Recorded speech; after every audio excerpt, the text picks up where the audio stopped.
Welcome to Spectrum News at 4. I am Rita Inung, coming to you live from Uyo. Let's take a look at the headlines.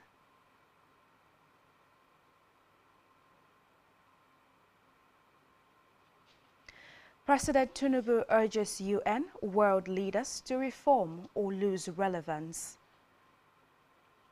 The federal government unveils 65th Independence Anniversary theme. Plus, former French President Sarkozy sentenced to 5 years in prison. In a moment.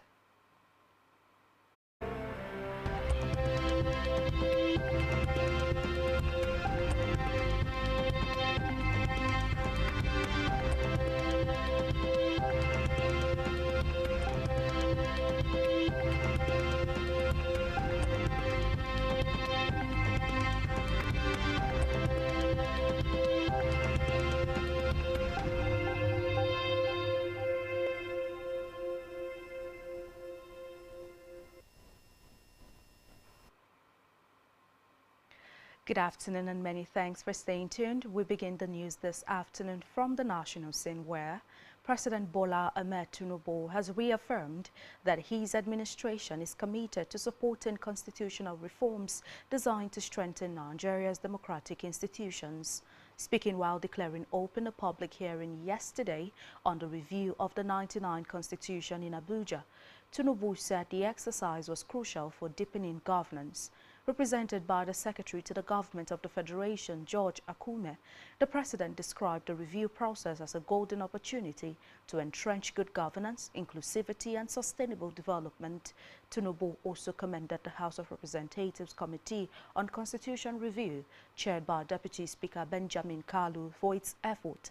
He added that the review was consistent with the objectives of his renewed hope agenda.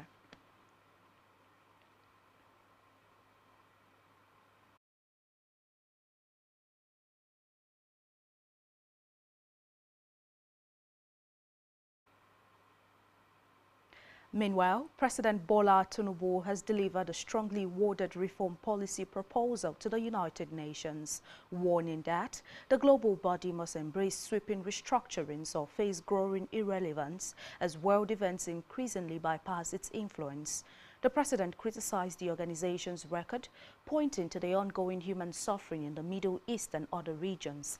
In his address to the UN's General Assembly 80th session, President Tinubu, who was represented by his Vice President Kashim Shettima, warned that the UN's credibility is being undermined by the gulf between its words and its deeds, while positioning Nigeria's economic transformation as a model for developing nations. President Tinubu outlined 4 key reform demands, starting with Nigeria's call for permanent UN Security Council membership.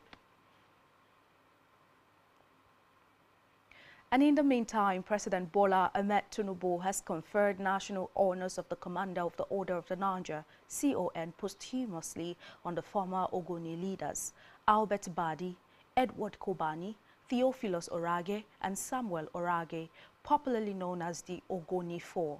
He announced this when he received the report of the Ogoni Consultation Committee at the Presidential Villa, Abuja. The President also enjoined the people of Ogoni land to embrace reconciliation and unity after decades of division. He assured stakeholders that his administration would support Ogoni land's journey towards peace, environmental remediation and economic revival, while also facilitating the return of oil exploration to the area. Elsewhere, Vice President Kashim Shettima has said that Nigeria is targeting annual economic growth of no less than 7%. He said the anticipated growth will be anchored on macroeconomic stability, improved productivity and strategic investment in infrastructure, healthcare, agriculture and transportation. Shettima also expressed the optimism during his bilateral engagements with the Namibian delegation on the sidelines of the 80th United Nations General Assembly in New York, United States. He also called for a stronger relation between Nigeria and Namibia. Shettima, who is representing President Bola Ahmed Tinubu at the global event, said Nigeria's growth ambitions were backed by reforms under the renewed hope agenda. Meanwhile, the statement by the Senior Special Assistant to the President on Media and Communications, Office of the Vice President Stanley Nkwocha, said Shettima welcomed the President of Namibia, Netumbo Nandi, and his visit to the President Tinubu in Nigeria.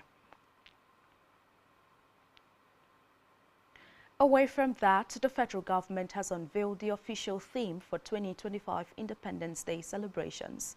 A statement by the Director of Information and Public Relations in the Office of the Secretary to the Government of the Federation, Segun Imohiosen, stated that the theme for Nigeria at 65 is all hands on deck for a greater nation. Imohiosen noted that the theme indicates the need for unity, collaboration and patriotism among government institutions, the private sector, civil society and citizens to advance national peace, prosperity and progress. He explained that the choice of the theme reflects Nigeria's resilience since independence in 1960, stressing the importance of consolidating past achievements while pursuing loftier goals under the renewed hope agenda. According to him, government agencies and partners are expected to align their programs with the anniversary theme to ensure its message resonates across all spheres of national life. In a separate development, the immediate past River State Administrator, Vice Admiral Ibogete Ibaz, retired, was in Aso Rock, where he was received by President Bola Ahmed Tinubu in company of the Minister of Finance and Coordinating Minister of the Economy, Wale Edun, and the Chairman of the Economic and Financial Crimes Commission, Ola Olukoyede. Ibaz, who bowed out as Rivers Administrator on September 17th after spending 6 months in the saddle, arrived at the State House at about 6 p.m. and was ushered into the meeting by Edun and Olukoyede. The meeting comes 3 days after the erstwhile sole administrator rejected calls by the Rivers State House of Assembly to probe spendings during his 6-month watch. Details of the meeting were not made public at the time of the filing of this report, although one source close to the president confirmed that Ibaz's appearance is connected to the 6-month stewardship in the oil-rich state. When contacted for comments, media aide to the former Rivers State Administrator, Hector Ibikwe Wobo, said he was not aware of the meeting. And back here, the Minister of the Federal Capital Territory, Nyesom Wike, has commended Akwa Ibom State Governor Pastor Moino's remarkable leadership and development achievements, highlighted by the commissioning of the 17.33 kilometers road of Ika local government area as part of activities marking the state's 38th anniversary celebrations. At the commissioning of the 15.8 kilometers Ikot-Isu Otomo Azumini Road and 1.53 kilometers internal road in Ikot Udom, Ika local government area, Minister Wike described Governor Ino as a man of exceptional humility, sincerity and honor.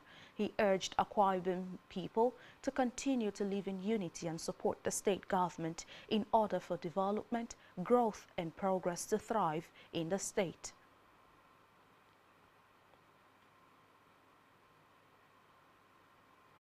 Let me, on behalf of the government and people of Akwa Ibom State, heartily and joyfully welcome a great son of the Niger Delta, the man who, as a 2-term governor of Rivers State, was affectionately known as Mr. Project, and has today carried the torch to the Federal Capital Territory in Abuja.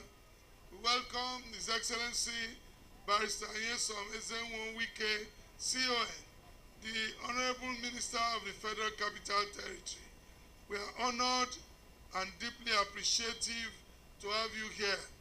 We are happy that a son of the Niger Delta is doing exploits in Abuja. We salute you and we stand by you. We say we support you. The commissioning of this road today again reaffirms our commitment to always deploy the finisher's anointing element of our governance. Government, I've always said, is a continuum. It does not matter who started a project. What is important is to finish the project for the common good of all. And so to commission this 15.13 Kazumini Road, which has over 3.5 kilometers of road in Azumini Abia State. We are united to support the President, Bola Ahmed Tinubu, for a second term because of all that he is doing. We know where he took off from, and we have seen that the economy is stabilizing. He's doing well as a governor.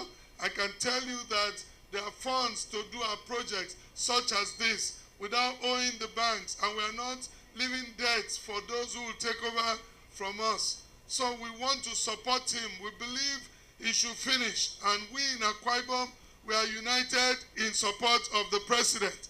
We are united in support of the distinguished Senator Godswill Obot Akpabio, the uncommon Senate President.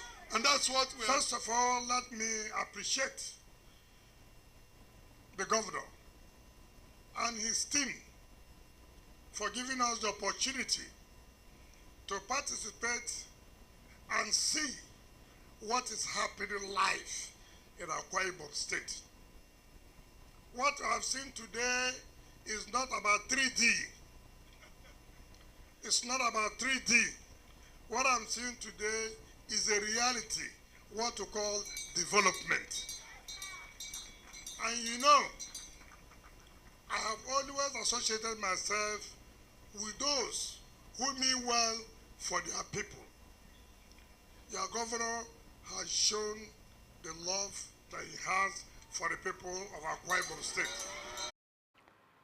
Wike, earlier in his address, Governor Mo Eno had appreciated Wike for creating time to be part of the commissioning and described him as a great son of the Niger Delta, whom the state was proud of. He noted that the presence of Wike, a stalwart of the People's Democratic Party, alongside other members of the party, to commission a road project done by a state controlled by the All Progressives Congress, underscores the spirit of unity prevalent in the state. Governor Eno highlighted that the newly commissioned 15.8 kilometers road opens Ika to commercial opportunities as it provides a seamless link to the commercial nerve of the southeast, Aba, in Abia State. Government House correspondent Jane Uwa reports that on their parts, the Minister of State for Petroleum, Obongemem Ekperikpe Ekpo, and former Attorney General and Commissioner for Justice, Wemedimo Nwoko, eulogized Governor Eno for giving the people of the area a sense of belonging through the provision of modern access roads.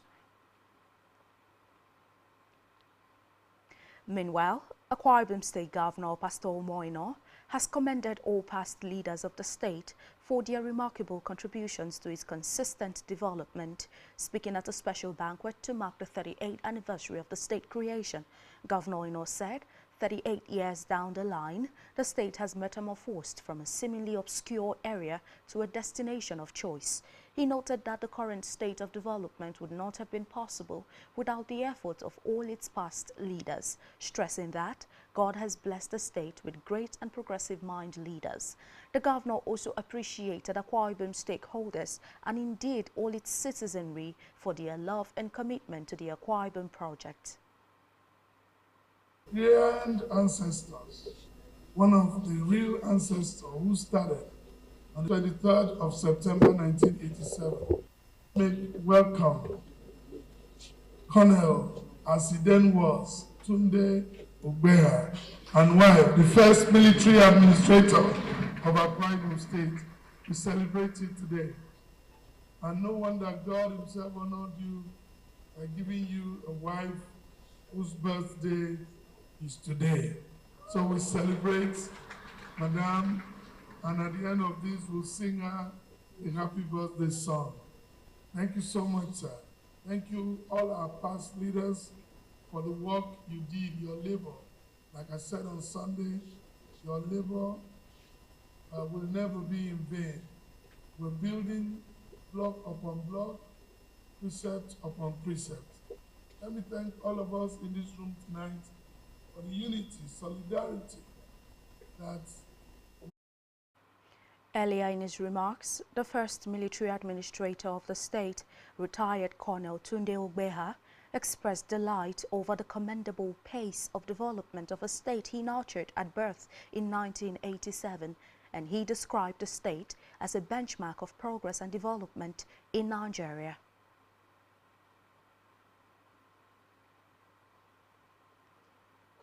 Earlier in his tone setting, the Secretary to the State Government, Prince Enobong Uwa, appreciated the Governor for holding the state firmly on the path of sustainable growth and thanked Akwa Ibom people for supporting the vision of the Governor and encouraging peace and development, which, according to him, has distinguished the state among its contemporaries.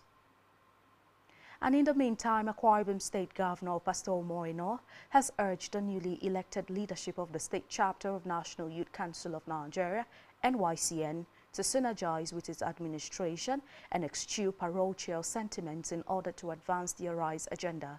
Speaking while receiving the new youth leaders, the youth-loving governor said he was very particular about the youth development, hence his administration's decision to create a separate ministry for youth development. He urged the council chairman to strive to leave positive footprints. The governor, who has been emphatic about his commitment to peace and unity of the state, cautioned them to avoid being used by anyone to foment trouble. As such would not be tolerated.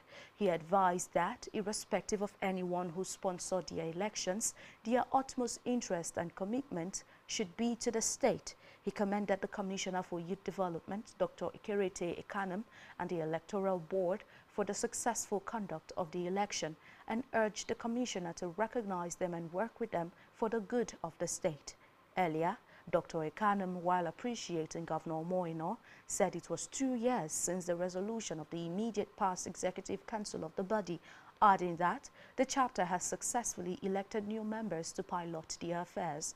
In his brief remark, the state chairman of the NYCN, Emmanuel Uko Ekong, appreciated the governor and members of the group for the opportunity to serve and assured that the executive under his leadership will collaborate and synergize with all relevant stakeholders to develop the youths and advance the Arise agenda of the state government.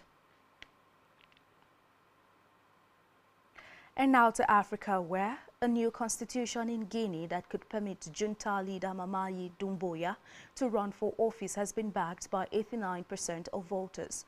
The Territorial Administration Minister Ibrahima Koundé announced that 89.38% of voters backed the proposed constitution, with a turnout of 86.42% from the 6.7 million registered voters.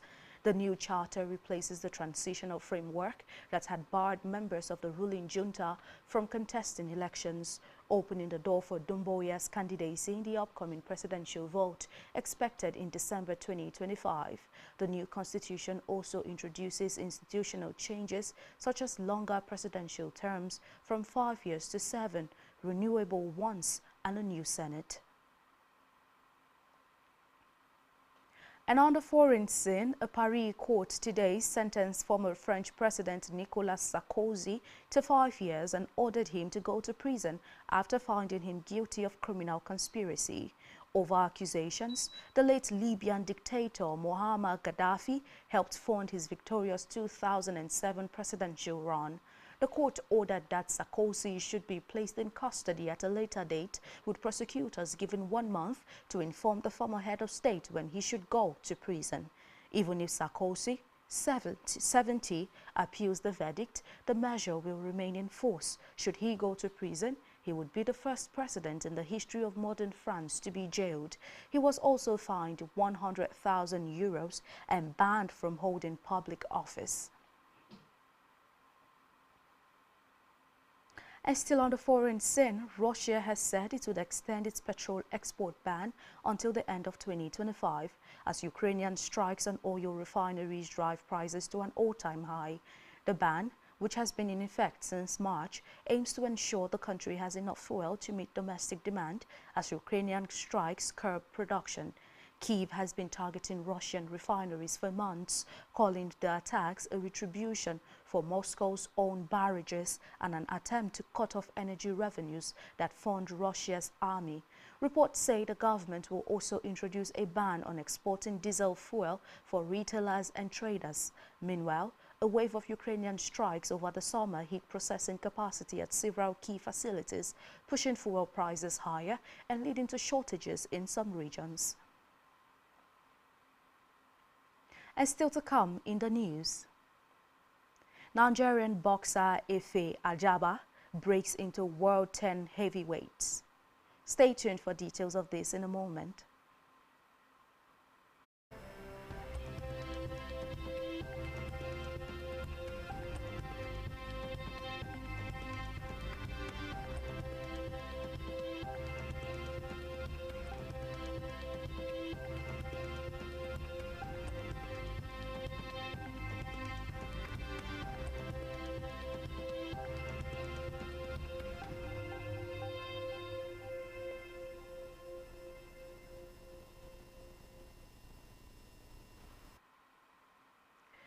Many thanks for staying tuned and welcome back to Spectrum News at 4. On our business news, the Central Bank of Nigeria, CBN, has raised alarm that the abuse and poor handling of Naira banknotes are significantly increasing the cost of printing and replacing them. The warning came during the launch of a nationwide sensitization campaign on proper Naira handling held in Abuja. Delivering a keynote address, the Deputy Governor Operations Directorate, Dr. Bala Bello, represented by the Director of Currency Operations and Branch Management Department, Dr. Adedeji Adetona, stressed that the Naira is more than just a medium of exchange. He cautioned that unless corrective action is taken, Nigerians will continue to bear the financial consequences. In health, the National Agency for Food, Drug Administration and Control, NAFDAC, has condemned the practice of adding azole dye to palm oil to enhance its attractiveness by marketers in the country. The agency described the act as a dangerous marketing practice, according to the Zonal Director of NAFDAC's North Central Zone in Mina, Kenneth Azikiwe. Marketers add azole dye to palm oil to make it appear redder, which poses health risk to consumers. Azikiwe warned that NAFDAC will not tolerate such harmful practices and will therefore take action against anyone caught engaging in them. He also emphasized the agency's commitment to ensuring the safety and quality of food products in the country. And still in health, the immediate past Vice Chairman of the Pharmaceutical Society of Nigeria, Ogun State Chapter, Dr. Olumide Obube, has raised the alarm over the shortage of pharmacists nationwide. He warned that the situation is undermining national health outcomes and exposing millions to unsafe drug practices. Speaking with newsmen in commemoration of the World Pharmacist Day 2025, Obube said Nigeria's pharmacist to population ratio stands at 0.9 per 10,000, far below the global average of 4.8 and even worse in some states. He alleged that states like Zamfara have just 0.05 pharmacists per 10,000 people, representing only 25 pharmacists serving a population of 5 million. To sports news now, where Nigerian heavyweight boxer Efe Ajagba has been ranked among the top 10 fighters in the world by the Ring magazine. In its latest rankings updated today, Ajagba secured number 10 spot in this prestigious list, widely regarded as sport's most respected independent ratings. The 30-year-old, who holds a professional record of 20 wins, 1 loss and 1 draw with 14 knockouts, joins an elite lineup. The heavyweight division is currently led by Ukraine's Alexander Usyk, who holds the champion's position, with Britain's Tyson Fury ranked first among contenders. And still in sports, world number 1 Carlos Alcaraz shrugged off an ankle injury to beat Argentina's Sebastian Baez 6-4, 6-2 today in a gritty start to his Japan Open campaign. US Open champion Alcaraz crumpled to the ground, chasing a shot in the 5th game of the opening set in Tokyo, and sat on the court grimacing for several minutes. Reports say the Spaniard had his left ankle heavily strapped during a medical timeout before gingerly returning. He soon began to move comfortably and broke world number 41 Baez to take a 5-4 lead. On our entertainment news, streaming giant Spotify has released its top 5 female Afrobeats artists in the last 12 months, with Nigerian singer Ira Star topping the list. Spotify hailed Ira Star as the pop star of Afrobeats. Grammy-winning singer Thames is number 2 on the list. At number 3 is American Cameroonian singer Lee Bianca. Malian French star Aya Nakamura took the 4th spot, while British Nigerian singer Dako completed top 5. South African singer Tyler was surprisingly missing from the list, despite winning all the major Afrobeats awards in the past 1 year. And that's all we have for you on the news at this time. Do ensure to follow us on social media and subscribe to our YouTube channel, all of which you can find on our website, spectrumtvlive.ng. You have been watching Spectrum News at 4. I am Rita Inung. Enjoy the rest of your day. I told you.